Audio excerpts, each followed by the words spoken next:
we want to make sure that we get 2 coats, and it's not the Texas 2 coat. The Texas 2 coat in our industry is a little dirty secret, I guess. Guys will say they'll put 2 coats on, and it's basically, they're like 1 coat, 2 coats. And that is not what a 2-coat system is supposed to be. 2-coat system is we've sprayed a full coat on, we let it dry, and we come back and we do a second pass over the whole entire surface.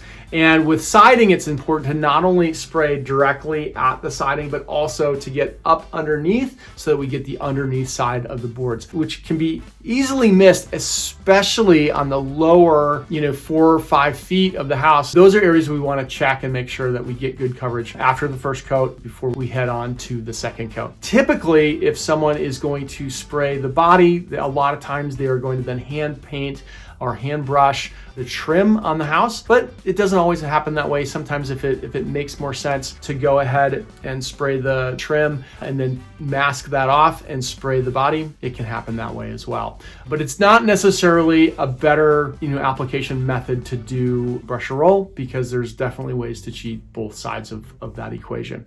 So the best thing to do is make sure you're working with a reputable company, a company that's been in business for a while. Walls by Design has been in business for 25 years. We've been around. We're going to be around.